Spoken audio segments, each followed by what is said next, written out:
ಎಲ್ರಿಗೂ ನಮಸ್ಕಾರ. ನೀವು ನೋಡ್ತಾ ಇದ್ದೀರಾ ಟಿವಿ ವಿಕ್ರಮ. ನಾನು ಮುಮ್ತಾಜ್ ಅಬ್ದುಲ್ ನೆಲಡ್ಕ. ವೀಕ್ಷಕರೇ, ಇತಿಹಾಸ ಮತ್ತೊಮ್ಮೆ ಮರುಕಳಿಸ್ತಾ ಇದೆಯಾ? ಒಂದು ಕಾಲದಲ್ಲಿ ಬ್ರಿಟಿಷರ ವಿರುದ್ಧ ಭಾರತದ ಬೀದಿಗಳಲ್ಲಿ ಮೊಳಗಿದ್ದಂತಹ ಕ್ರಾಂತಿಯ ಘೋಷಣೆ ಸರ್ಫರೋಶಿ ಕಿ ತಮನ್ನಾ ಈಗ ಪಾಕಿಸ್ತಾನ ಆಕ್ರಮಿತ ಕಾಶ್ಮೀರ ಅಂದ್ರೆ POKಯ ಬೀದಿಗಳಲ್ಲಿ ಕೇಳಿಸ್ತಾ ಇದೆ. ಅವತ್ತು ನಮ್ಮ ಗುರಿ ಬ್ರಿಟಿಷರ ಆಡಳಿತದಿಂದ ಮುಕ್ತಿಯನ್ನು ಹೊಂದೋದಾಗಿತ್ತು. ಇವತ್ತು POKಯ ಗುರಿ ಪಾಕಿಸ್ತಾನದ ಆಡಳಿತದಿಂದ ಮುಕ್ತಿಯನ್ನು ಹೊಂದೋದು. ಅವತ್ತು ಭಾರತ ಸ್ವಾತಂತ್ರ್ಯಕ್ಕೋಸ್ಕರ ಹೋರಾಟವನ್ನು ಮಾಡ್ತು. ಇವತ್ತು POK ಅದೇ ಸ್ವಾತಂತ್ರ್ಯದ ಕನಸನ್ನ ಕಾಣ್ತಾ ಇದೆ. ಹಾಗಾದ್ರೆ POKಯಲ್ಲಿ ನಿಜಕ್ಕೂ ಏನು ನಡೀತಾ ಇದೆ? ಪಾಕಿಸ್ತಾನದ ವಿರುದ್ಧ ಜನ ಯಾಕೆ ಬಂಡೆದ್ದಿದ್ದಾರೆ? ಭಾರತಕ್ಕೆ ಸಹಾಯ ಕೇಳುವಂತಹ ಪರಿಸ್ಥಿತಿ POK ಅವರಿಗೆ ಯಾಕೆ ಬಂದುಬಿಟ್ಟಿದೆ? ಇವೆಲ್ಲವನ್ನು ಇವತ್ತಿನ ಸ್ಪಾಟ್ಲೈಟ್ ಕಾರ್ಯಕ್ರಮದಲ್ಲಿ ನೋಡ್ತಾ ಹೋಗೋಣ. ವೀಕ್ಷಕರೇ, ಸರ್ಫರೋಶಿ ಕಿ ತಮನ್ನಾ ಅಬ್ ಹಮಾರೆ ದಿಲ್ ಮೇ ಹೈ, ದೇಖ್ನಾ ಹೈ ಜೋರ್ ಕಿತ್ನಾ ಬಾಜು ಯೇ ಕಾತಿಲ್ ಮೇ ಹೈ. ಅಂದ್ರೆ ತ್ಯಾಗಕ್ಕೆ ನಾವು ಸಿದ್ಧರಾಗಿಬಿಟ್ಟಿದ್ದೀವಿ.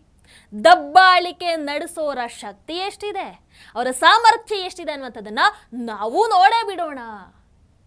ದೇಶಭಕ್ತಿಯಿಂದ ತುಂಬಿರುವಂತಹ ಈ ಕವಿತೆಯನ್ನ 1921ರಲ್ಲಿ ಪಟ್ನಾದ ಖ್ಯಾತ ಉರ್ದು ಕವಿ ಬಿಸ್ಮಿಲ್ ಅಜೀಮಾಬಾದಿ ಅವರು ರಚನೆ ಮಾಡಿದ್ರು. ಭಾರತದ ಸ್ವಾತಂತ್ರ್ಯ ಹೋರಾಟದ ಸಂದರ್ಭದಲ್ಲಿ ರಾಮ್ ಪ್ರಸಾದ್ ಬಿಸ್ಮಿಲ್ ಅವರಾಗಿರಬಹುದು, ಅಶ್ಫಾಕುಲ್ಲಾ ಖಾನ್ ಅವರಾಗಿರಬಹುದು, ಇಂತಹ ಮಹಾನ್ ಕ್ರಾಂತಿಕಾರರು ಈ ಕವಿತೆಯನ್ನ ಸ್ವಾತಂತ್ರ್ಯದ ಅಮರ ರಣ ಘೋಷವನ್ನಾಗಿ ಮಾಡಿದ್ರು. ಈಗ ಅದೇ ಭಾರತ ಘೋಷ ಎಲ್ಲಿ ಕೇಳಿಸ್ತಾ ಇದೆ ಗೊತ್ತಾ? ಪಾಕಿಸ್ತಾನ ಆಕ್ರಮಿತ ಕಾಶ್ಮೀರ ಅಂದ್ರೆ POKಯಲ್ಲಿ.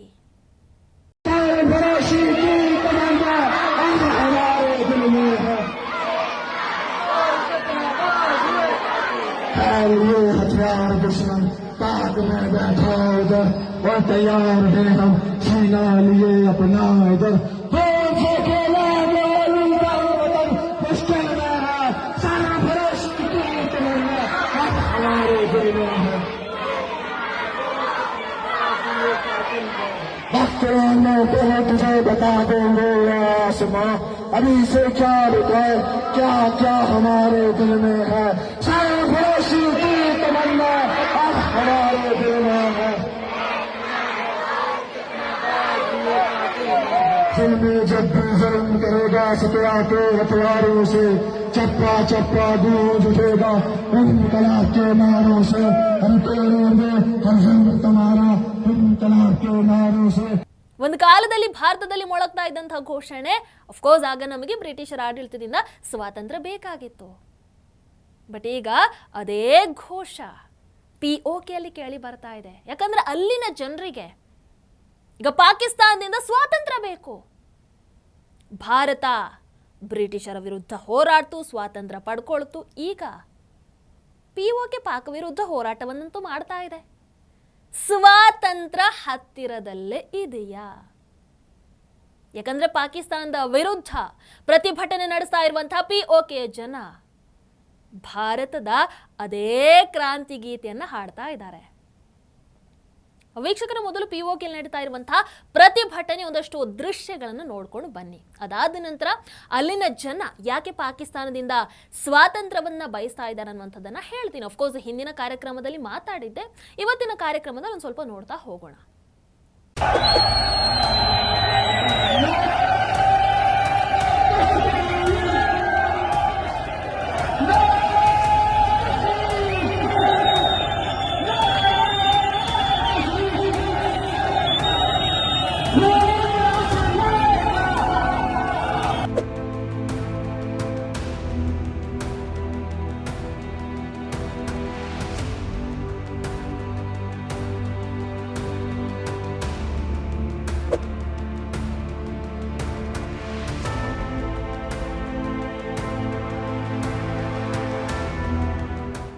ನೋಡಿ, POKಯಲ್ಲಿ ಅಲ್ಲಿ ಏನು ನಡೀತಾ ಇದೆ ಆ ಚಳುವಳಿಯನ್ನ ಕೊನೆಗಾಣಿಸೋದಕ್ಕೆ ಪಾಕಿಸ್ತಾನಿ ಸೇನೆ ಮೊದಲು ಅಮಾಯಕ ಜನರನ್ನ ಹತ್ಯೆ ಮಾಡ್ತು, ಅವರಿಗೆ ಚಿತ್ರಹಿಂಸೆಯನ್ನು ಕೊಡ್ತು. ಅಲ್ಲಿನ ಜನರ ಜೊತೆಗೆ ಮನುಷ್ಯತ್ವನೇ ಇಲ್ಲದ ಹಾಗೆ ನಡ್ಕೊಳ್ತು. ಸಾರಿ, ಪಾಕಿಸ್ತಾನಕ್ಕೆ ಈ ಮನುಷ್ಯತ್ವ ಏನು ಸಂಬಂಧ ಅಲ್ವಾ? ಅದವರ ಡಿಕ್ಷನರಿಯಲ್ಲೂ ಇಲ್ಲ, ಅವರ ರಕ್ತದಲ್ಲೂ ಇಲ್ಲ. ಇರಲಿ. ಸೊ ಈಗ ಪಾಕಿಸ್ತಾನ ಏನು ಮಾಡ್ತು, POKಗೆ ಈ ಆಹಾರ ಸಾಮಗ್ರಿಗಳಾಗಿರ್ಬಹುದು, ಔಷಧಿ ಆಗಿರ್ಬಹುದು, ಇದರ ಪೂರೈಕೆಯನ್ನು ಸಂಪೂರ್ಣವಾಗಿ ಸ್ಥಗಿತಗೊಳಿಸಿದೆ. ಯಾಕೆ ಅಂದರೆ ಈ ರೀತಿ ಮಾಡಿಬಿಟ್ರೆ ನೋಡಿ, ಜನರಿಗೆ ಮುಖ್ಯವಾಗಿ ಬೇಕಾಗಿರೋದು ಏನು? ಒಂದು ಆಹಾರ, ಮತ್ತೊಂದು ಆರೋಗ್ಯ ಬೇಕು. ಸೊ ಅವೆರಡಕ್ಕೂ ಸಂಬಂಧಪಟ್ಟಿರುವಂಥದ್ದಕ್ಕೆ ಸಮಸ್ಯೆಯನ್ನು ತಂದೊಡ್ಡಿದ್ರೆ ಪಾಕ ವಿರುದ್ಧದ ಚಳುವಳಿಯನ್ನ ಬಹಳ ಸುಲಭವಾಗಿ ಹತ್ತಿಕ್ಕಬಹುದು. ಅವರನ್ನ ಸರಿದಾರಿಗೆ ಅಂದ್ರೆ POK ಜನರನ್ನ ತಮ್ಮ ದಾರಿಗೆ ತರಬಹುದು ಅಂತ ಪಾಕಿಸ್ತಾನ ಸರ್ಕಾರ ಲೆಕ್ಕ ಹಾಕೊಳ್ಳುತ್ತು. ಬಟ್ ಲೆಕ್ಕಾಚಾರ ಉಲ್ಟಾ ಆಯಿತು.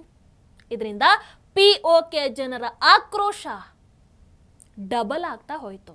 ಈಗ ಅಲ್ಲಿನ ಜನ ಆಗಿರಬಹುದು, ಅಲ್ಲಿನ ನಾಯಕರಾಗಿರ್ಬೋದು ಭಾರತಕ್ಕೆ ಮನವಿಯನ್ನ ಮಾಡಿದ್ದಾರೆ. ಏನಂತ? ಭಾರತದ ಜನರು ಕೂಡ ನಮ್ಮ ಈ ಹೋರಾಟಕ್ಕೆ ಬೆಂಬಲವನ್ನ ಕೊಡಬೇಕು.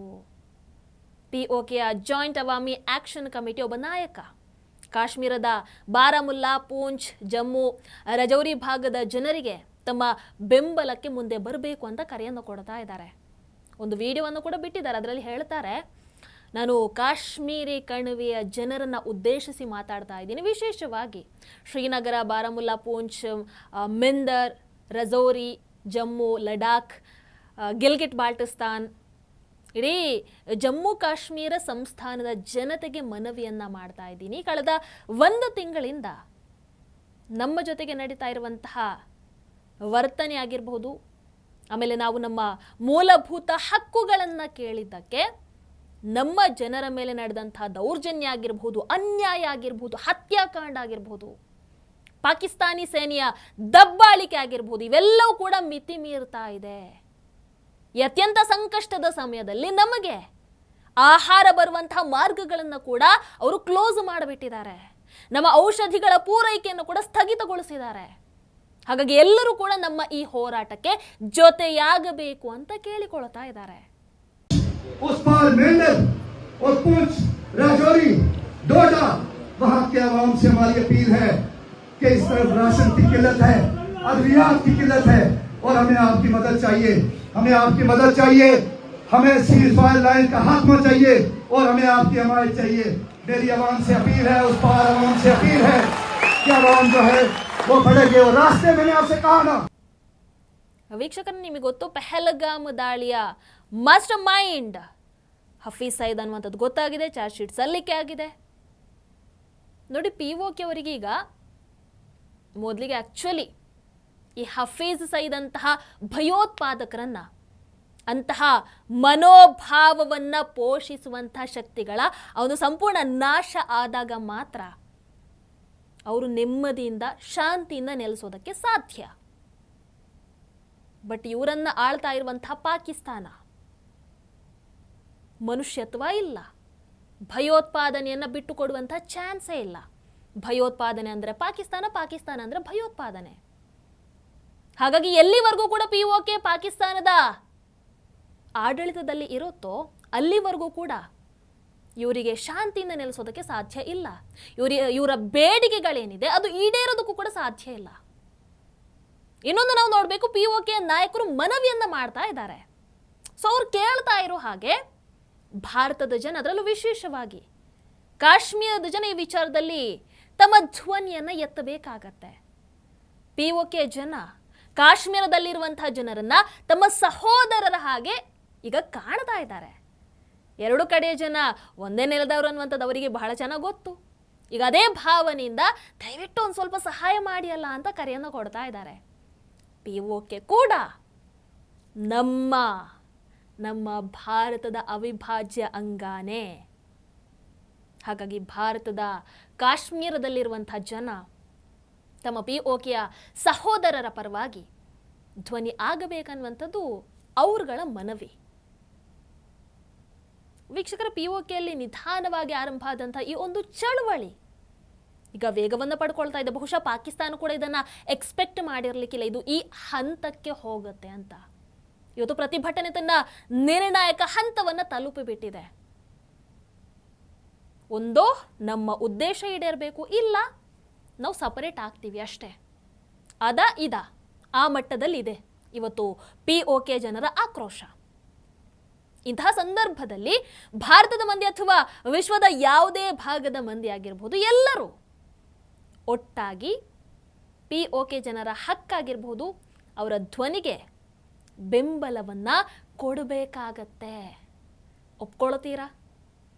ಭಾರತ ಅಂತೂ ಜೊತೆಗೆ ನಿಲ್ಲಬೇಕು ಅಂತ ನನಗನ್ನಿಸ್ತಾ ಇದೆ.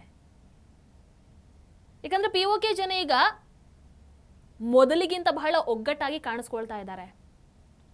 ಪಾಕಿಸ್ತಾನದ ಆಡಳಿತದಿಂದ ಮುಕ್ತಿ ಬೇಕೇ ಬೇಕು ಅಂತ ಹೋರಾಟವನ್ನು ಮಾಡ್ತಾ ಇದ್ದಾರೆ. ತಮ್ಮ ಭವಿಷ್ಯದ ಬಗ್ಗೆ ತಾವೇ ನಿರ್ಧಾರ ತೆಗೆದುಕೊಳ್ಳುವಂತಹ ಅವಕಾಶವನ್ನ ಕೇಳ್ತಾ ಇದ್ದಾರೆ. ಆ ಅವಕಾಶ ಕೇಳ್ತಾ ಇರುವಾಗ ಜೊತೆ ಆದ್ರೆ ನಮ್ಮವರು ನಮಗೆ ಸಿಕ್ಕ ಹಾಗೆ. ವೀಕ್ಷಕರ ಒಂದು ಮಾತಿದೆ, ಇತಿಹಾಸ ಯಾರನ್ನು ಕೂಡ ಕ್ಷಮಿಸೋದಿಲ್ಲ, ಅದು ಸರಿಯಾದ ಸಮಯದಲ್ಲಿ ಸರಿಯಾದ ತೀರ್ಪನ್ನೇ ಕೊಡುತ್ತೆ. ಒಂದು ಕಾಲದಲ್ಲಿ ಭಾರತ ಸ್ವಾತಂತ್ರ್ಯಕ್ಕಾಗಿ ಹೋರಾಟವನ್ನ ಮಾಡಿ ಗೆಲ್ತು. ಇವತ್ತು POK ಜನ ತಮ್ಮ ಭವಿಷ್ಯಕ್ಕೋಸ್ಕರ, ತಮ್ಮ ಸ್ವಾತಂತ್ರ್ಯಕ್ಕೋಸ್ಕರ ಹೋರಾಟವನ್ನ ಮಾಡ್ತಾ ಇದ್ದಾರೆ. ಈ ಹೋರಾಟ ಯಾವ ದಿಕ್ಕಿಗೆ ಸಾಗತ್ತೆ? ಪಾಕಿಸ್ತಾನ ಇದನ್ನ ಹತ್ತಿಕ್ಕದ ಅಥವಾ POK ಜನರ ಧ್ವನಿ ಇನ್ನಷ್ಟು ಪ್ರಬಲ ಆಗತ್ತಾ? ಮುಂದಿನ ದಿನಗಳಲ್ಲಿ ಇದಕ್ಕೆ ಉತ್ತರ ಖಂಡಿತವಾಗ್ಲೂ ಸಿಕ್ಕೇ ಸಿಗತ್ತೆ. ಬಟ್ ಒಂದು ವಿಚಾರ ಮಾತ್ರ ಸ್ಪಷ್ಟ, POKಯಲ್ಲಿ ಬಹಳ ದೊಡ್ಡ ಅನ್ಎಕ್ಸ್ಪೆಕ್ಟೆಡ್ ಬದಲಾವಣೆಯ ಗಾಳಿ ಬೀಸೋದಕ್ಕೆ ಆರಂಭ ಆಗಿಬಿಟ್ಟಿದೆ. ಆ ಗಾಳಿ ಸುಂಟರ ಗಾಳಿ ಆಗುತ್ತಾ ಅಥವಾ ಪಾಕಿಸ್ತಾನ ಅದನ್ನು ತಡೆಯೋದ್ರಲ್ಲಿ ಯಶಸ್ವಿ ಆಗತ್ತಾ? ಇಡೀ ಜಗತ್ತು ಕುತೂಹಲದಿಂದಂತೂ ನೋಡ್ತಾ ಇದೆ. ಅದಕ್ಕೂ ಮುಖ್ಯವಾಗಿ ಭಾರತ ಕಾಯ್ತಾ ಇದೆ. ಭಾರತ ಇಸ್ ವೇಟಿಂಗ್, ತಮ್ಮ ಪಾಲನ್ನ ಪಡ್ಕೊಳ್ಳೋದಕ್ಕೆ ಕಾಯ್ತಾ ಇದೆ. ಈ ಬಾರಿ ಅದು ಈಡೇರಲಿ ಅನ್ನುವಂಥದ್ದು ನಮ್ಮೆಲ್ಲರ ಆಶಯ. ಇದರ ಬಗ್ಗೆ ನಿಮ್ಮ ಅಭಿಪ್ರಾಯನೂ ಕಮೆಂಟ್ ಮಾಡಿ. ನಮಸ್ಕಾರ. ಟಿವಿ ವಿಕ್ರಮ, ದೇಶ ನಿಮ್ಮ ಕೈಯಲ್ಲಿ. ಈ ಕಾರ್ಯಕ್ರಮ ನಿಮಗೆ ಇಷ್ಟ ಆಗಿದ್ದಲ್ಲಿ ಲೈಕ್, ಶೇರ್ ಹಾಗೂ ಕಮೆಂಟ್ ಮಾಡಿ. ಟಿವಿ ವಿಕ್ರಮದ ಕಾರ್ಯಕ್ರಮಗಳನ್ನು ನಿರಂತರವಾಗಿ ವೀಕ್ಷಿಸಲು ಸಬ್ಸ್ಕ್ರೈಬ್ ಮಾಡಿ, ಬೆಲ್ ಐಕನ್ ಒತ್ತಿ.